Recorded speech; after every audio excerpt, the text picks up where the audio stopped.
الحمد لله رب العالمين والعاقبة للمتقين والصلاة والسلام على أشرف الأنبياء والمرسلين وعلى آله وصحبه أجمعين ومن تبعهم بإحسان إلى يوم الدين.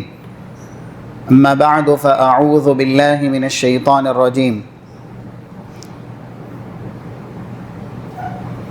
ومن يقنت منكن لله ورسوله وتعمل صالحا نؤتها أجرها مرتين وأعتدنا لها رزقا كريما.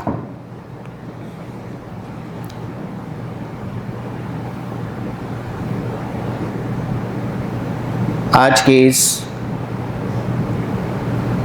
ہفتہ واری بزم سعید میں تمام حاضرین، سامعین اور ناظرین کا تہ دل سے استقبال کرتے ہوئے رب العالمین سے دعا کرتے ہیں، اللہم انفعنا وارفعنا بالقرآن العظیم وعلمنا ما ينفعنا وزدنا علما ولا تکلنا إلى أنفسنا طرفة عین وأصلح لنا شأننا كله لا إله إلا أنت. آج کا عنوان ام المومنین حضرت عائشہ رضی اللہ تعالی عنہ کی سیرت طیبہ. تقریباً اس تعلق سے ایک ماہ قبل کچھ باتیں آپ کے سامنے بیان کی گئی تھیں. اسی سے متعلق آج کی اس نشست میں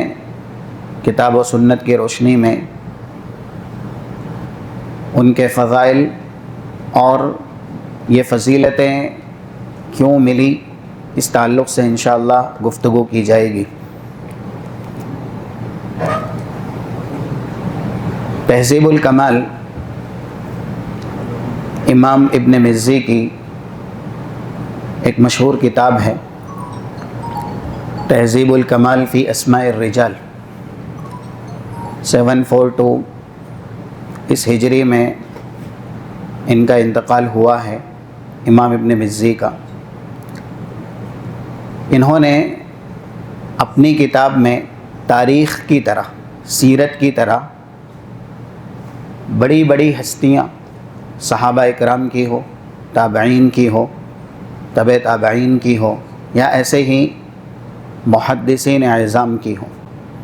اپنی کتاب کے اندر بیان کی ہے. کتاب ان کی بہت طویل ہے، بہت ضخیم ہے اور کئی جلدوں پر مشتمل ہے، جس میں سے 35ویں جلد میں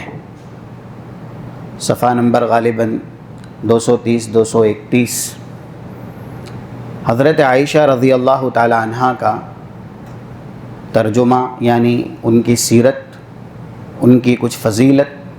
بیان کی ہے، جس میں سے ایک بہت بڑی فضیلت اور اس کی وجہ جیسا کہ انہوں نے نقل کی امام عطا ابن ابی رباح، یہ بڑے تابعین میں شمار ہوتے ہیں، عبداللہ ابن عباس کے بڑے شاگردوں میں سے ہیں. وہ کہتے ہیں کانت رضی اللہ عنہ اعلم الناس وافقہ الناس واحسن الناس رأیا فی العامہ. یہ 3 بہت بڑی خوبی ہے حضرت عائشہ رضی اللہ تعالی عنہ کی. سب سے پہلی خوبی یہ ہے وہ سارے لوگوں میں علم کے اعتبار سے بہت بلند تھی اور بہت بڑی تھی. اور یہ بات ان کی فضیلت میں امام ترمذی نے اس حدیث کی روشنی میں بیان کی ہیں. 3883 حضرت ابو موسیٰ، جن کے تعلق سے خود صحابہ اکرام کے اندر یہ اجماع تھا کہ وہ بہت بڑے عالم بھی ہیں، مفتی بھی ہیں، اور اللہ کے نبی صلی اللہ علیہ وسلم نے ان کی قرأت سننے کے بعد ان کو یہ بشارت بھی دی تھی کہ آپ وہی فن اور ہنر دیے گئے ہیں قرأت کرنے میں جو حضرت داؤد دیے گئے۔ یہ بھی حدیث کے اندر موجود ہے۔ وہ خود کہتے ہیں، اب اتنا بڑا نام جن کی اتنی بڑی فضیلت ہو، وہ خود اپنے زمانے کے متبحر ہوں، اپنے زمانے کے بڑے مفتیوں میں سے ایک ہوں، کہتے ہیں کان اصحاب رسول اللہ ما اشکل علیہم، یا احادیث کے الفاظ ہے ما اشکل علینا ای اصحاب رسول اللہ فی حدیث قط الا فسألناہ عائشہ۔ ہم صحابہ اکرام میں کسی حدیث کی فہم و فراست میں جب بھی کوئی دقت پریشانی پیش آتی تو ہم سب سے پہلے اس کی فہم و فراست کے لیے اور اس حدیث کا صحیح معنی جاننے کے لیے کس کی طرف رخ کرتے تھے؟ حضرت عائشہ رضی اللہ تعالی عنہ کی طرف۔ اور یہ بات ہم اور آپ اچھی طرح جان چکے ہیں، اللہ کے نبی صلی اللہ علیہ وسلم ہی کا فرمان ہے، جیسا کہ کتاب فضائل القرآن صحیح بخاری کے اندر 5028 حضرت عثمان جس کے راوی ہیں، خیرکم من تعلم القرآن وعلمہ، بہتری کا برتری کا اور بلندتری کا دار و مدار تعلیم پر ہے، علم پر ہے۔ علم دین کس کے پاس کتنا زیادہ ہے، کیونکہ یہ بات اس حدیث کی روشنی میں بیان کی گئی ہے، اجماعی ہے، 2325 جو کہ ابواب الزہد کے اندر موجود ہے، جامع ترمذی کے اندر، مفتاح الخیر العلم ومفتاح الشر الجہل انما الدنیا لاربعۃ نفر۔ وہ حدیث بہت مشہور ہے، آپ کے سامنے نمبر دے دیا گیا، آپ اس طرح کی احادیث کو پڑھیں۔ انسان کامیاب ہے اور اس کے ساتھ بھلائی ہے کب؟ جب اللہ نے اسے کتاب و سنت کا علم دیا، کتاب و سنت کی فقہ دی اور کتاب و سنت کی بصیرت دی۔ تو مفتاح الخیر العلم ومفتاح الشر الجہل، اسی حدیث سے یہ قاعدہ بنایا گیا ہے، ساری بھلائی کا مرکز ہے علم۔ اگر انسان کے پاس کتاب و سنت کا علم ہے تو وہ بھلائیوں میں سب سے آگے رہے گا، بھلائیوں کے اندر سب سے قوی اور مضبوط رہے گا، یعنی المتسابق الی الخیرات، یا قرآن نے جو کہا والسابقون السابقون، سبقت کرنے والوں میں اس کا شمار ہوگا۔ لیکن اگر علم نہیں ہے، فقہ نہیں ہے، بصیرت نہیں ہے، تو پھر آسانی سے شیطان اسے جو بدعت ہے اس کو سنت کا جامہ پہنا کر کے پوری زندگی اسی کے مطابق گزارنے کے لیے آمادہ کرے گا، اس کے لیے برائیوں کو اچھائی کی زینت بنائے گا، جیسا کہ قرآن کریم میں اس طرح کی باتیں ہیں۔ سورہ فاطر کے اندر بالکل ابتدا میں افمن زین لہ سوء عملہ فرآہ حسنہ، کچھ لوگ ہیں جن کی جہالت کی وجہ سے اور لا علمی کی وجہ سے اللہ ان کو برائی بھلائی کے طور پر کرواتا ہے، یعنی جن کا شیطان دنیا کے اندر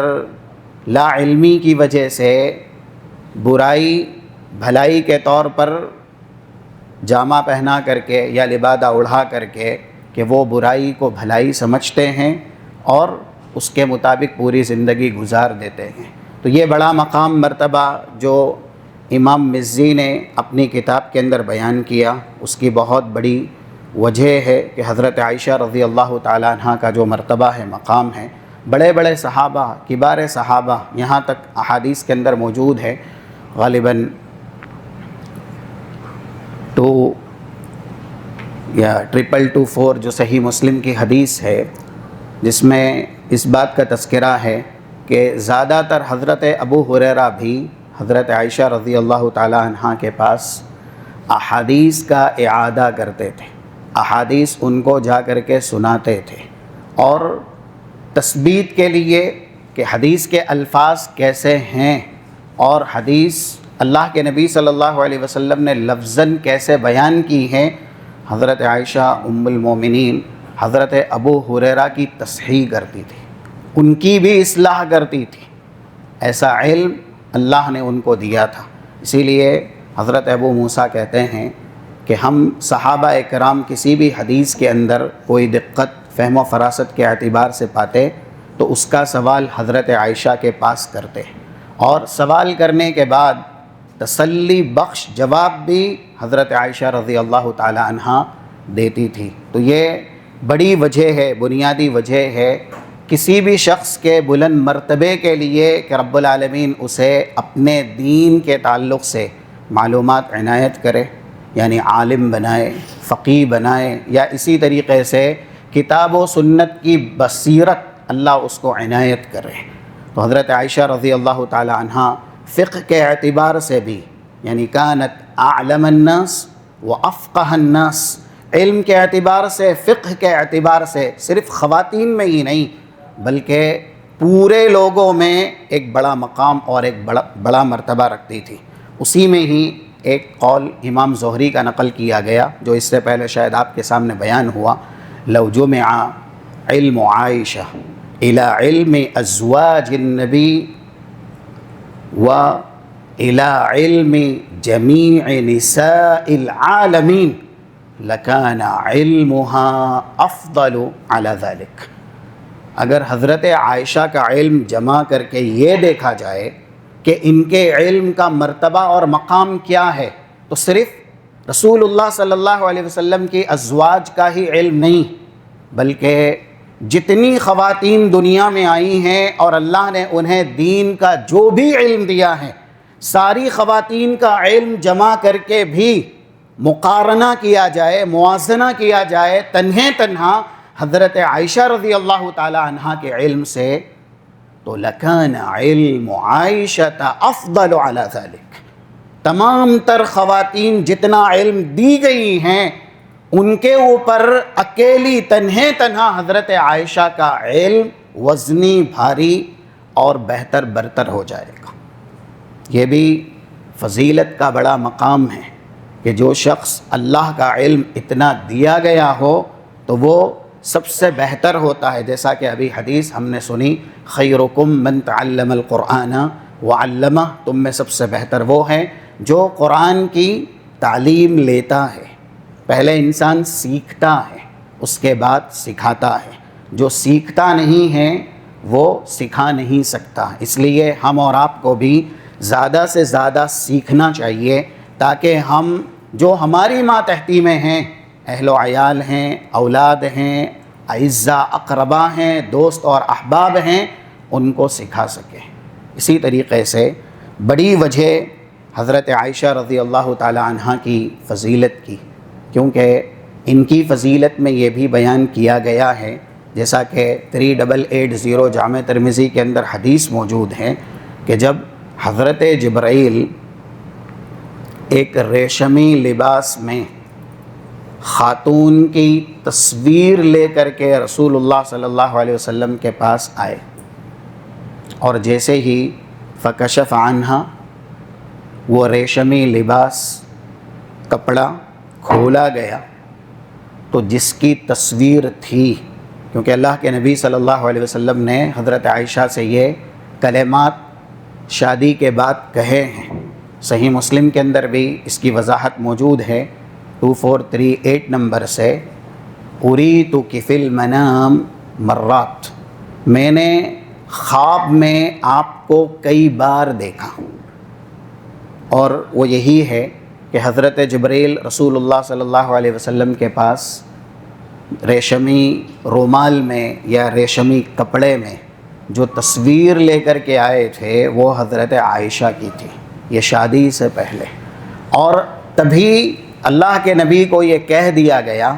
انہا زوجتک فی الدنیا والآخرہ، یہ خاتون دنیا میں بھی آپ کی بیوی ہیں اور ساتھ ساتھ جنت کے اندر بھی یہ آپ کی بیوی ہوں گی۔ یہاں تک کئی ایک محدثین ہیں جنہوں نے، جس میں سر دست شیخ الاسلام ابن تیمیہ ہیں، انہوں نے کہا ایک انسان اپنے آپ کے اندر قابلیت اور صلاحیت رکھتا ہے، لیکن اس کی قابلیت، اس کی صلاحیت فائدے کے اعتبار سے ذات تک محدود رہتی ہے۔ تو اس کا بھی مرتبہ ہے، اس کا بھی مقام ہے۔ ہم قرآن کی تلاوت کرتے ہیں، اجر و ثواب ہم کو ہی ملتا ہے۔ ہم نماز پڑھتے ہیں، اجر و ثواب ہم کو ہی ملتا ہے۔ اگر سچ بولتے ہیں، اجر و ثواب ہم کو ہی ملتا ہے۔ تو حضرت خدیجہ اور حضرت عائشہ، ان دونوں کی فضیلت میں بھی علماء نے موازنہ کیا ہے۔ اس لیے نہیں کہ دونوں میں سے نعوذ باللہ کسی کا درجہ کم کیا جائے، بلکہ دقت کے ساتھ بیان کیا جائے کہ اللہ نے ان کو جو مقام مرتبہ اور ازواج مطہرات پر عنایت کیا ہے وہ کیوں کیا ہے۔ تو اللہ کے نبی صلی اللہ علیہ وسلم نے حضرت خدیجہ کی جو فضیلت بیان کی ہے وہ تو آپ کے سامنے ابتدا میں بیان کر دی گئی۔ مسند احمد کی جو روایت ہے کہ جب سارے لوگوں نے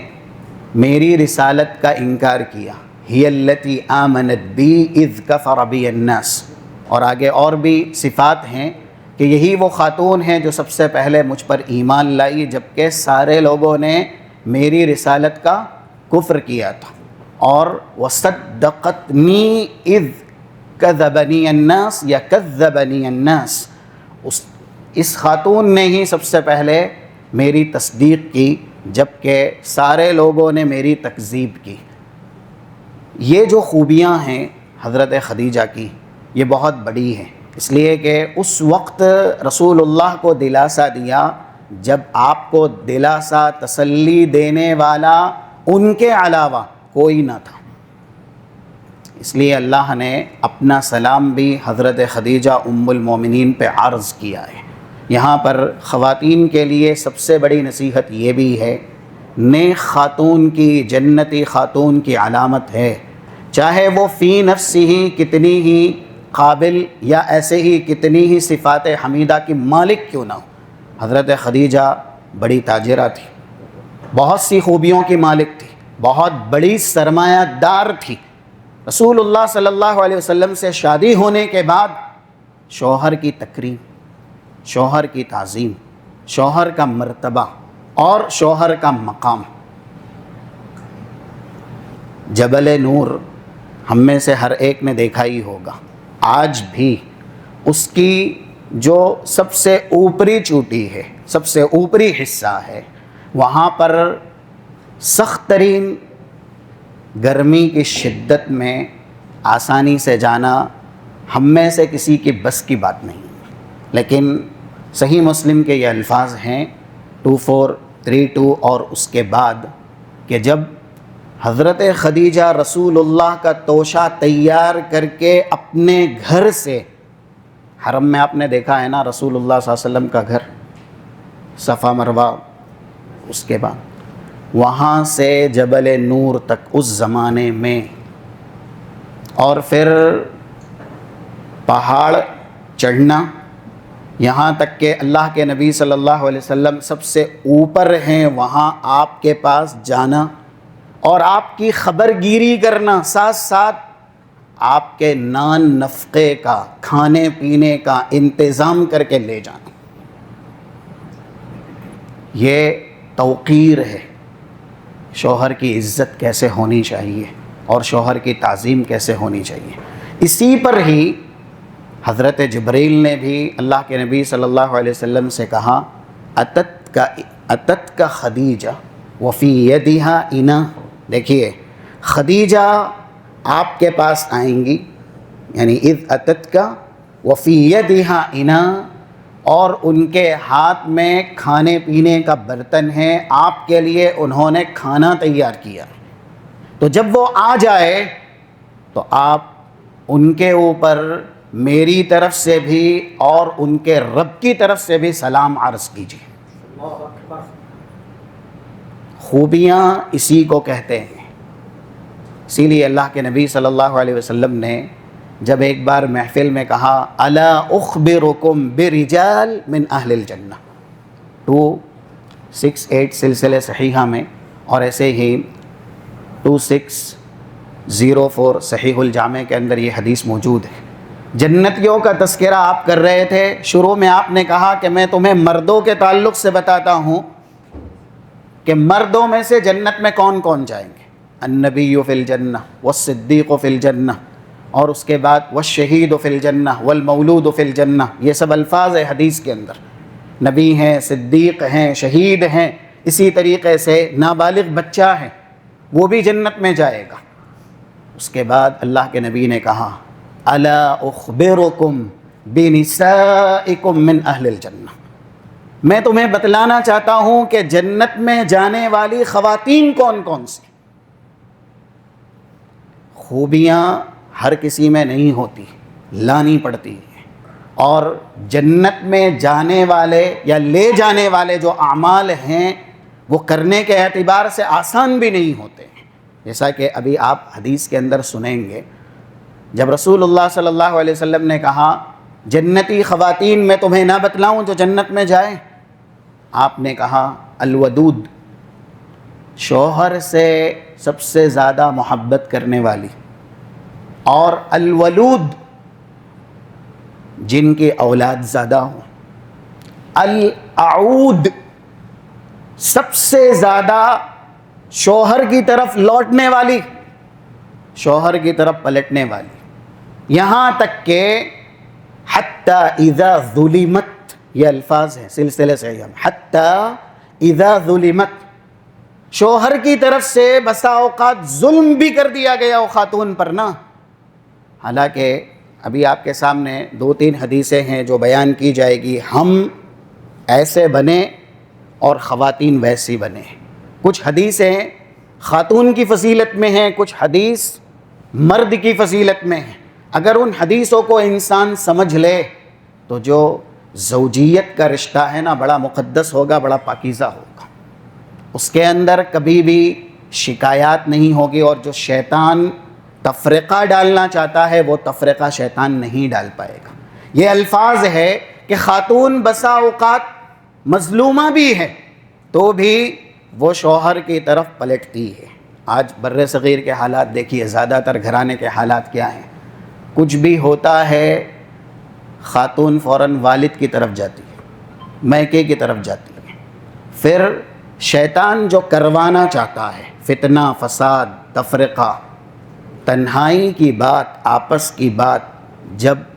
محو گفتگو بن جاتی ہے سر عام، تو پھر الفت محبت جیسے ہونی چاہیے ویسے نہیں رہتی، راز راز ہی رہنے چاہیے. اللہ کے نبی کہہ رہے ہیں العود، لوٹنے والی، صیغہ مبالغہ ہے، زیادہ سے زیادہ لوٹنے والی، الی زوجہا، اپنے شوہر کی طرف. یہاں تک کہ بسا اوقات خاتون پر ظلم بھی ہوا ہے تو بھی وہ کہتی ہے ہذہ یدی بیدک، یہ میرا ہاتھ ہے تمہارے ہاتھ میں. لا اذوق غمضہ، میرے لیے نہ کھانا بہتر ہے، میرے لیے نہ پینا بہتر ہے، میرے لیے نہ سونا بہتر ہے، حتی ترضا، یہاں تک کہ مجھے آپ کی رضا چاہیے. یہ حدیث کسی اور جگہ بھی بیان ہوئی تو خواتین کی طرف سے ایک سوال آیا کہ یہ کام آسان نہیں ہے، کیونکہ آج کل جو حالات ہیں، اگر غلطی شوہر کی بھی ہے تو بھی شوہر ہی بیوی سے معافی مانگے گا یا اس کی طرف رجوع کرے گا. ایسے حالات زیادہ تر گھرانے کے ہیں. ہم یہ نہیں کہہ رہے کہ خاتون کو جھک کے رہنا چاہیے. رسول اللہ صلی اللہ علیہ وسلم نے میزان بتایا ہے، دیکھیے دونوں کے لیے. ایک حدیث ذکر کی جاتی ہیں 1468 جو کہ کتاب النکاح کے اندر ہے، صحیح مسلم میں، استوصوا بالنساء خیرا. اللہ کے نبی کہہ رہے ہیں مجھ سے وصیت قبول کرو خواتین کے سلسلے میں کہ ان کے ساتھ بہتر سا بہتر سلوک کرو گے. یہاں تک کہ آپ نے انسان کی بہتری کا میزان بتایا، اپنے تعلق سے بھی کہا، جبکہ آپ کی ایک سے زائد تقریباً 11 بیویاں تھیں. 3895 جو جامع ترمذی کی حدیث ہے، خیرکم لأہلکم یا خیرکم لنسائکم وانا خیرکم لأہلی، تم میں سب سے بہتر وہ ہے جو اپنی خواتین کے لیے بہتر ہے. ہم دوستوں کے سامنے عزت سے، ادب سے، احترام سے، اور ایسے ہی جو بھی اچھائی ہے اس طریقے سے پیش آتے ہیں، لیکن گھرانے میں جاتے ہیں تو زبان ہماری آزاد ہو جاتی ہے یا پھر ہاتھ ہمارے اٹھ جاتے ہیں، کردار کے اندر ظلم آ جاتا ہے۔ اللہ کے نبی کہہ رہے تم میں سب سے بہتر وہ ہے جو اپنی خواتین کے لیے بہتر ہے، اور اس معاملے میں تم میں سب سے زیادہ بہتر، وَأَنَا خَيْرُكُمْ لِأَهْلِي، میں میرے اہل و عیال کے لیے، میری بیویوں کے لیے اس اعتبار سے تم میں سب سے زیادہ بہتر۔ اگر یہ حدیث مرد حضرات جانیں اور اپنے کردار کے اندر نافذ کریں تو کبھی بھی ظلم کی شکایت ہی نہیں آئے گی۔ اور یہاں تک بھی کہا گیا، اسی کے بعد ہی حدیثیں ہیں کہ کوئی ایک دو غلطی پر اپنی بیوی سے جدائی اختیار نہ کرے، کیونکہ اگر ایک عادت ان کی ناپسند آپ کو لگتی ہے، ان کرہت منہا، ایک عادت سے کوئی ناپسند ہوا ہے تو دوسری خوبی ہے اس سے اللہ اس کو راضی اور خوش کر دے گا۔ یہ حدیث بھی ہم اور آپ کو اپنے کردار کے اندر داخل کرنی چاہیے۔ اور پہلی حدیث میں جہاں رسول اللہ نے وصیت کے لفظ استعمال کی ہے کہ ان کے حق میں وصیت قبول کرو، یہ بھی کہا کہ ان کی جو پیدائش ہے خلقت من ضلع، وہ پسلی سے ہوئی ہے، اور پسلی میں بھی اوپر والا جو حصہ ہے سب سے ٹیڑھا ہے، اس سے اللہ نے خاتون کو پیدا کیا ہے۔ ان استمتعت فاستمتعت وبها عوج، کچھ تو برداشت کرنا پڑے گا، برداشت آپ کو کرنا پڑے گا، صبر کرنا پڑے گا، آپ بڑے ہیں، طاقتور ہیں، اور طاقت آپ کے کردار سے، بڑکپن آپ کے اخلاق سے آپ کو ظاہر کرنا پڑے گا، تو یہ ٹیڑھی ہی رہے گی۔ زیادہ اگر سیدھا کرنے کی کوشش کی تو انسان اس کو توڑ دے گا، وَكَسْرُهَا طَلَاقُهَا، اور اس کا ٹوٹنا یہ طلاق ہے۔ یہ دو حدیث ہیں، کن کے لیے ہے؟ مردوں کے لیے ہے کہ ہمیں خواتین کے ساتھ سلوک کیسے کرنا ہے۔ حضرت خدیجہ رضی اللہ تعالی عنہ، جن کے تعلق سے ابھی ہم نے سنا کہ وہ رسول اللہ صلی اللہ علیہ وسلم کے لیے بڑی محنت، بڑی مشقت کر کے، آپ کے نان نفقے کا انتظام کر کے آپ کے پاس پہنچایا کرتی تھی۔ اور خاتون کے تعلق سے ہے کہ خاتون، جیسا کہ اس حدیث میں کہا گیا، جنتی بننا چاہتی ہے تو جو دنیا میں اللہ نے ان کو جنت کا سہارا دیا ہے، ایک دنیاوی جنت ہے، اگر آپ اس کو دنیا میں اپنے لیے حاصل نہ کر سکے، جیسا کہ ایک جملہ ہے شیخ الاسلام ابن تیمیہ کہتے تھے، من لا يدخل جنت الدنیا فلا يدخل جنت الآخرہ، جو آدمی دنیا کی جنت میں داخل نہیں ہوا نا، وہ آخرت کی جنت میں کبھی داخل ہو ہی نہیں سکتا ہے۔ یعنی ان کی مراد یہ تھی کہ کچھ چیزیں ہیں جو دنیا میں اللہ نے ہم کو بتلائی ہے کہ یہ جنت ہے۔ 3510، یہ جامع ترمذی کی حدیث ہے، اللہ کے نبی صلی اللہ علیہ وسلم نے ارشاد فرمایا، اذا مررتم بریاض الجنہ فارتعوا، قیل یا رسول اللہ وما ریاض الجنہ، قال حلق الذکر، جب جنت کی کیاریوں سے، باغیچوں سے گزرو تو چر لیا کرو۔ صحابہ نے کہا دنیا میں جنت کے باغیچے کیسے ملیں گے؟ آپ نے ارشاد فرمایا حلق الذکر، جو ذکر کی محفلیں ہوتی ہیں، جیسا کہ کتاب و سنت کی یہ محفل ہے، یہاں پر انسان زیادہ سے زیادہ وقت لگائے، اللہ کے دین کو سیکھے، اور دینی محفلوں کے اندر اپنے آپ کو مصروف اور مشغول رکھے، تو فرشتے جن کی ڈیوٹی ہے 6408 صحیح بخاری کے اندر، ان للہ ملائکۃ یلتمسون اہل الذکر، دنیا کے اندر کچھ فرشتوں کو اللہ نے یہی کام لگایا ہے کہ وہ اللہ کے ان بندوں کو تلاش کرتے رہیں جو کتاب و سنت، دین کے علم کی محفل کی زینت بنتے۔ اللہم اجعلنا منہم،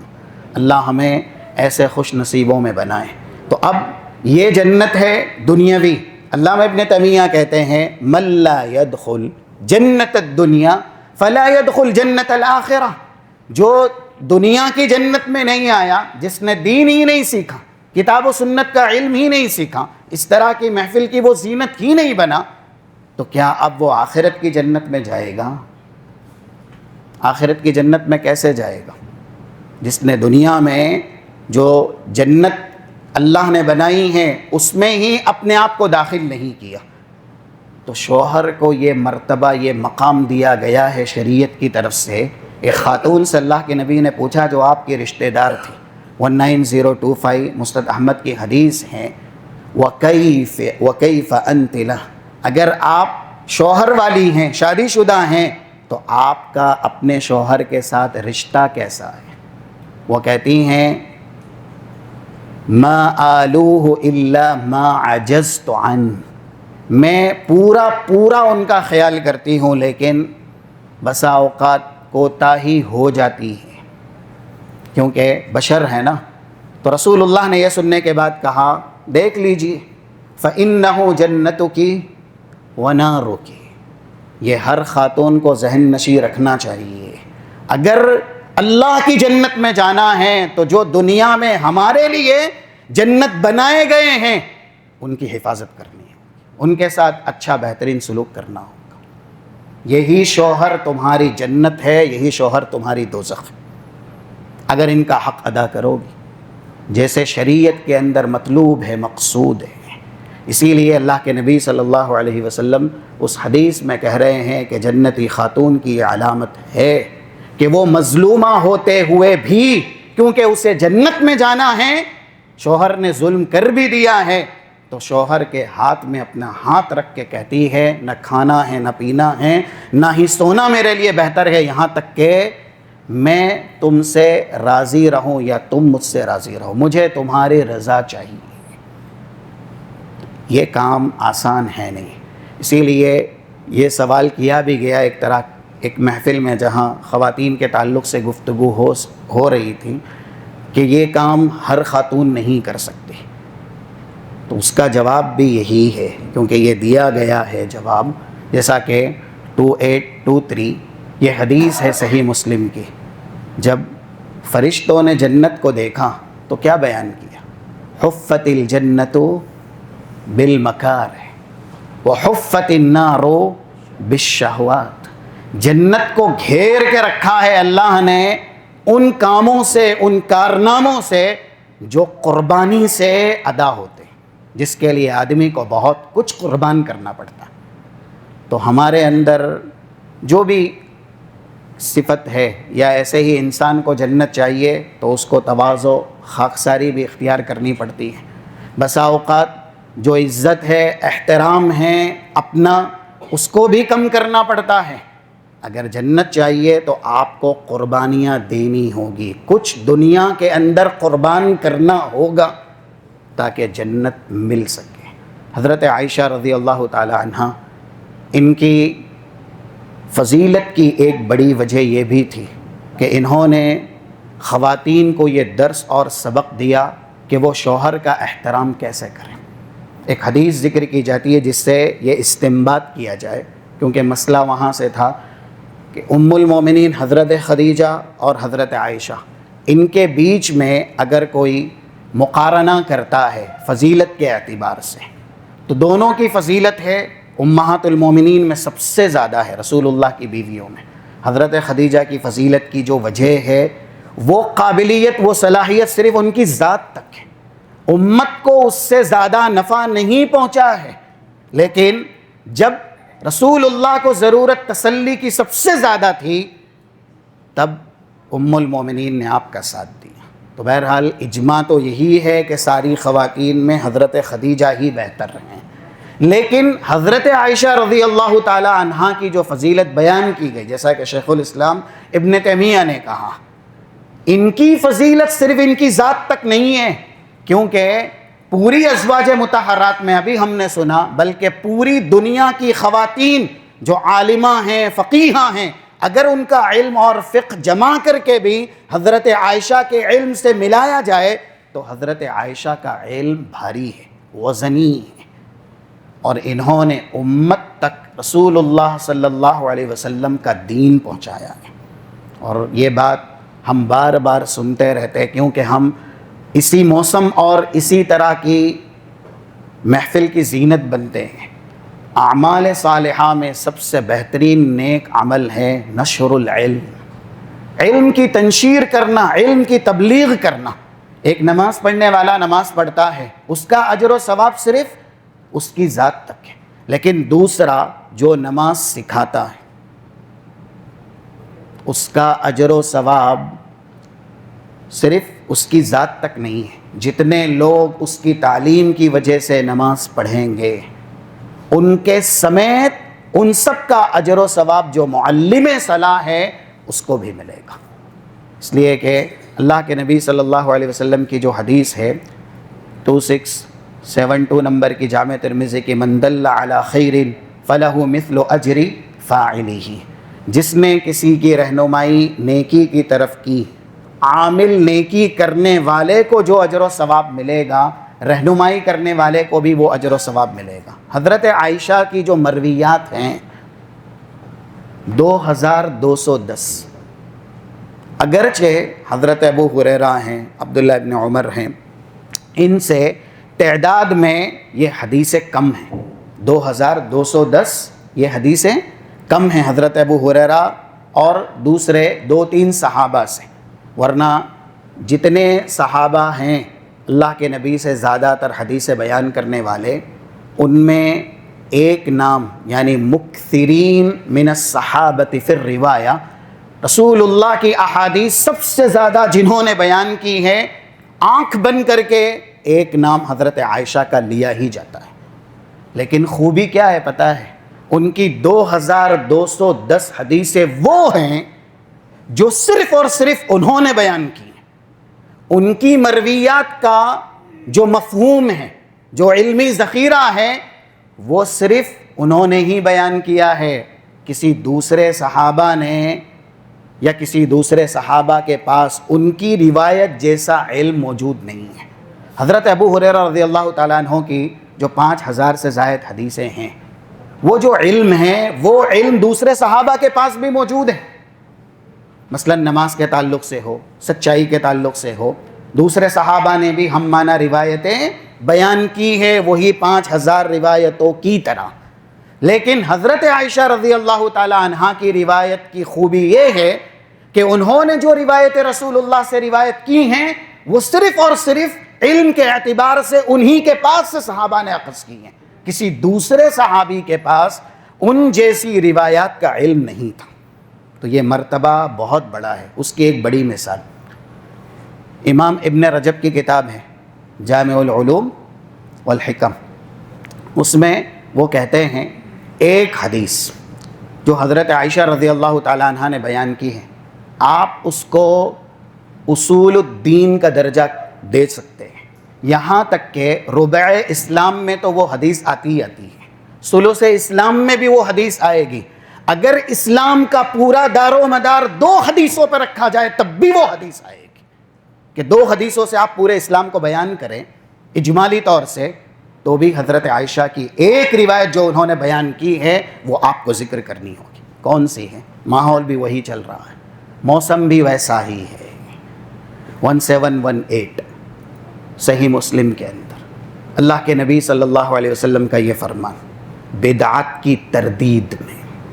دین کی حفاظت میں، سنت کے التزام میں، جو حضرت عائشہ رضی اللہ تعالی عنہ کا بیان ہے، من احدث فی امرنا ھذا ما لیس من فہو رد، یہ حدیث صحیح بخاری میں ہے، صحیح مسلم میں دونوں الفاظ ہیں جس کا ریفرنس دیا گیا 1718، من عمل عملا لیس علیہ امرنا فہو رد۔ بدعت کی تردید کئی اعتبار سے اس میں ہوتی ہے۔ آج کل خود ساختہ کام کو رسول اللہ صلی اللہ علیہ وسلم کی محبت کے لیے جو نام و نہاد اہل اسلام ظاہر کر رہے ہیں کہ اللہ کے نبی کی ولادت پر جشن منایا جائے اور ایسے ایسے منایا جائے اور یہی ہے محبت رسول، تو اس حدیث میں اس کی سب سے بڑی تردید اور رد موجود ہے۔ پیدائش جن کی ہے، پہلے تو ہمارا ایمان ہے کوئی نیکی رسول سے چھوٹ سکتی ہے، رسول چھوڑیے، یہ تو اجماعی بات ہے، صحابہ کے تعلق سے کہا گیا ہے کہ وہ عبادت کبھی عبادت بن نہیں سکتی جسے صحابہ نے بطور عبادت نہ کیا ہو۔ وہ عبادت ہو ہی نہیں سکتی ہے، اور وہ نیکی بھی نیکی نہیں ہے جو صحابہ کے زمانے میں نیکی نہیں ہے، کیونکہ 1844 صحیح مسلم کی حدیث کا ایک جملہ ہے وَجُعِلَ عَافِيَتُهَا أَوَّلُهَا، اگر بدعات سے خرافات سے کوئی زمانہ سب سے زیادہ عافیت میں ہے، محفوظ ہے، تو وہ رسول اللہ اور صحابہ کا زمانہ ہے۔ اس کے بعد الفاظ ہیں وَجُعِلَ آخِرُهَا أُمُورٌ تُنْكِرُونَهَا وَشَرٌ وَفِتَنٌ، لیکن اخیر جو اوقات آئیں گے اس امت کے، اس کے اندر معاملات ایسے ہوں گے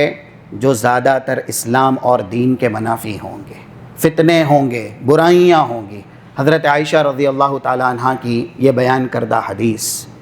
اصول الدین میں، یہاں تک کہ اگر پورے دین کو آپ کو 2 حدیثوں میں بیان کرنا ہو تو آپ بیان کر سکتے ہیں۔ پہلی حدیث صحیح بخاری کی جو سب سے پہلی حدیث ہے، انما الاعمال بالنیات، امام ابن رجب کہتے ہیں کہ یہ حدیث باطن کے تعلق سے دلالت کرتی ہے۔ کیسے؟ کسی شخص نے کوئی نیکی کی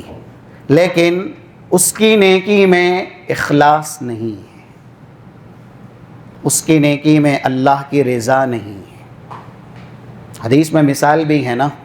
انما الاعمال فمن كانت ہجرته الى دنیا او امرأة يتزوجها فہجرته الى ما ہاجر الیہ۔ ہجرت بہت بڑی نیکی ہے، اور جب یہ حدیث بیان ہوئی تب اس سے بڑی کوئی عبادت ہی نہیں تھی، اسی لیے اس حدیث میں اس کو مثال بنایا گیا۔ ہجرت میں بھی اگر کوئی شخص دنیا کے لیے ہجرت کرتا ہے، کسی خاتون سے شادی کرنے کے لیے ہجرت کرتا ہے، یرد عملہ لعاملہ، تو باطن خراب ہونے کی وجہ سے اس کا وہ عمل جو بہت بڑا بھی ہے، جس کے اندر بڑی قربانیاں ہیں، مردود ہے، اسی کے اوپر مار دیا جائے گا۔ یہ انما الاعمال بالنیات کا مطلب ہے۔ اور دوسری حدیث جس سے آپ کو پورا دین بیان کرنا، کیونکہ دین کے احکام کو آپ 2 قسموں میں تقسیم کریں نا، ایک ظاہری اعمال ہے اور ایک باطنی اعمال ہے۔ باطنی اعمال کی تردید والی حدیث کہ اخلاص نہیں ہے، نیت صحیح نہیں ہے، تو عمل زمین سے لے کر کے آسمان تک کے برابر بھی کیوں نہ ہو، کتنا ہی بڑا کیوں نہ ہو، کرنے والے کے منہ پہ مارا جائے گا۔ 1905 صحیح مسلم کی حدیث بھی اس کے اوپر دلالت کرتی ہے کہ 3 لوگوں سے جب اللہ دوزخ کی ابتدا کرے گا، لیکن حضرت عائشہ رضی اللہ تعالی عنہ کی بیان کردہ حدیث من احدث فی امرنا ھذا ما لیس من فہو رد، جس نے ہمارے دین میں وہ کیا جس پر ہمارا حکم نہیں ہے۔ پہلی بات، نیا کچھ بھی ہو دنیاوی اعتبار سے وہ بدعت نہیں ہے، دینی اعتبار سے ہی وہ بدعت ہے۔ اگر دین کے نام پہ کیا جائے گا، اللہ اور اس کے رسول کے نام پہ کیا جائے گا، تب تو اس کا تعلق ہے اس حدیث سے۔ کچھ لوگ کہتے ہیں نا کہ یہ مائک ہیں، فین ہیں، اے سی ہے، گھڑی ہے، اور یہ وہ تو یہ سب بھی تو رسول اللہ صلی اللہ علیہ وسلم کے زمانے میں نہیں تھا۔ فی امرنا، ہمارے اس دین میں، یعنی ہماری شریعت میں، ما لیس من، جو ہم نے کیا نہیں، جس کے کرنے کا ہم نے حکم دیا نہیں، اگر وہ کیا ہے فہو رد، تو وہ مردود ہے۔ امام ابن رجب کہتے ہیں کہ یہ حدیث ظاہری اعمال پہ دلالت کرتی ہے۔ انسان جو بھی ظاہر میں کرتا ہے تولا جائے گا، اگر وہ رسول اللہ صلی اللہ علیہ وسلم کے نہج پہ ہے، طریقے پہ ہے،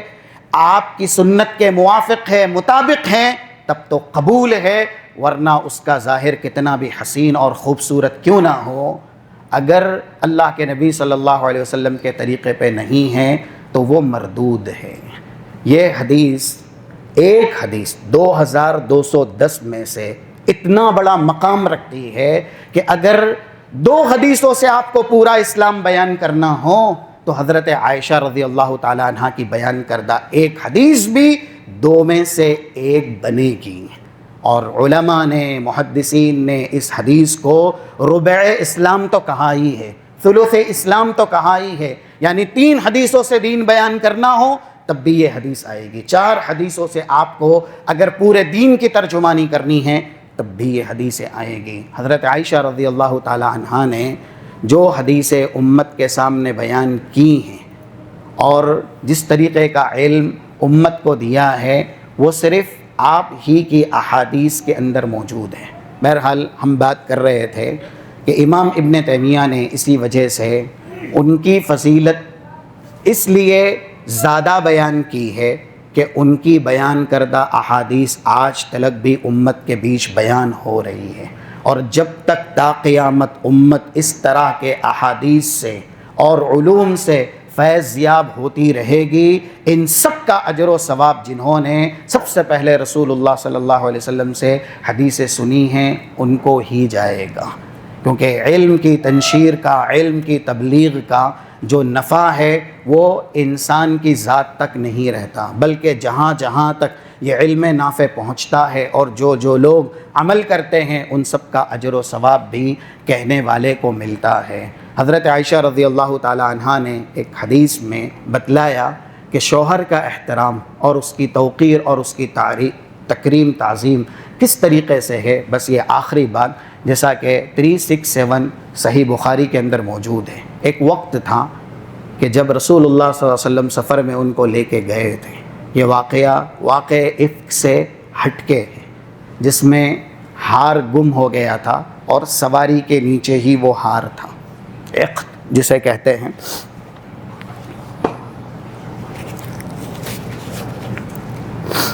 اس میں یہ الفاظ ہے کہ جب زیادہ تاخیر ہو گئی ہار ڈھونڈنے میں تو حضرت ابو بکر سے لوگوں نے کہا کہ آپ کی بیٹی عائشہ نے لوگوں کو بھی روکا ہے، رسول اللہ صلی اللہ علیہ وسلم کو بھی روکا۔ حضرت عائشہ کہتی ہیں کہ اللہ کے نبی صلی اللہ علیہ وسلم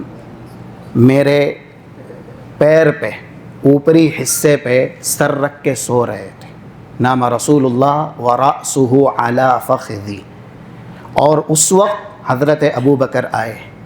اور انہوں نے فعاتبنی وہو یطعن بیدہ فی خاصرتی، باپ ہی ہوتا ہے، اس کی ڈانٹ ڈپٹ میں بھی کہتے ہیں درخت کا سایہ ہے، گھر کی مضبوط دیوار ہے، دیواریں مضبوط ہونا، اونچی ہونا تو دشمن جلدی گھر کے اندر نہیں آ سکتے۔ اگر باپ آپ کا ناصح ہے اور سکھانے والا ہے، ڈانٹ ڈپٹ کرنے والا ہے، کیونکہ شریعت نے ایسی تعلیم دی بھی ہے۔ 8 نمبر کے ادب المفرد کی جو حدیث ہے، لا ترفع عنہم عصاک ادبا، اپنی اولاد سے کبھی بھی ادب کی لاٹھی مت اٹھائیے، ان کو سکھائیے، ان کو بتائیے، ان کو روک ٹوک کیجئے، ان کو نصیحت کیجئے جیسے کرنی چاہیے، جیسے آداب ہیں۔ تو وہ کہتی ہیں کہ حضرت ابو بکر آئے اور انہوں نے سب سے پہلے فجعل یعاتبنی، ڈانٹتے ہوئے کہا کہ تم نے رسول اللہ کو روکا ہے، سب سے پہلے ہار تم سے گم ہوا، اور لوگوں کو بھی روکا ہے، ولیس معہم ماء، ان کے پاس پانی نہیں ہے، اب نماز کا وقت ہوا تو پھر وضو کیسے کریں گے؟ یہاں تک وہ کہہ رہی ہیں کہ مجھے میرے والد محترم نے سزا بھی تھی، یہ کچھ حصہ پکڑ کے جسم کا چونٹی کاٹنا جس کو بولتے ہیں نا، ضرب لگائی، اور وہ میرے لیے بہت سخت تھی، یعنی شدت کے ساتھ حضرت ابو بکر والد محترم مجھے ضرب لگا رہے ہیں، لیکن مجھے اتنا خیال ہے کہ میرے پیر پر کون ہے۔ ولا یمنعنی ان اتحرک الا مکان رسول اللہ، رسول اللہ کا ادب، رسول اللہ کا مقام مجھے ہلنے سے روک رہا ہے، میں وہ برداشت کر رہی ہوں جو میرے والد محترم مجھے سزا دے رہے ہیں، لیکن اپنے پیروں کو میں ہلا نہیں رہی ہوں، کس لیے؟ اگر میرے پیر ہل گئے تو رسول اللہ کی نیند میں خلل آ جائے گا۔ یہ ہے ادب۔ یہ وہ خاتون ہیں جس کی اللہ نے برات عرش عظیم سے نازل کی، تقریباً 15 سے زائد آیات ہے قرآن کریم میں، بہت مقام ہے۔ شادی ہونے سے پہلے ہی کہہ دیا گیا تھا انہا زوجتک فی الجنہ، یہ آپ کی جنت میں بھی خاتون رہے گی۔ ساری فضیلتیں ایک طرف، شوہر عزیز جو جنت ہیں، اگر جنت میں جانا ہے ان کا ادب، ان کا احترام ایک طرف۔ تو یہ بہت بڑی نصیحت ہے۔ کیونکہ جیسے رسول اللہ سب کے لیے اسوہ ہیں، ویسے امہات المومنین خواتین کے لیے اسوہ ہیں۔ یا نساء النبی لستن کاحد من النساء، اے نبیوں کی بیویاں تم دوسری خواتین کی طرح نہیں ہو، تمہیں اللہ نے دوسری خواتین کے لیے نمونہ بنایا ہے۔ حضرت عائشہ پیروں کو حرکت نہیں کر رہی ہے، اور آگے الفاظ ہے نام رسول اللہ حتی اصبح، رسول اللہ رات کا زیادہ تر حصہ میرے پیر پہ ہی سوئے اور میں ویسے ہی بیٹھی رہی، رسول اللہ کی نیند میں خلل نہیں آیا۔ رب العالمین ہم اور آپ کو کتاب و سنت کی باتیں سیکھنے اور ام المومنین کی سیرت میں جو بھی نصیحت ہے ہمارے لیے، ہماری خواتین کے لیے، ہمیں اپنے اخلاق کا حصہ بنانے اور ہماری خواتین کو امہات المومنین کے کردار پر چلنے کی توفیق اور سعادت نصیب فرمائے۔ اللہم ارنا الحق حقا وارزقنا اتباعہ وارنا الباطل باطلا وارزقنا اجتنابہ، آمین۔ سبحانک اللہم وبحمدک، اشہد ان لا الہ الا انت، استغفرک واتوب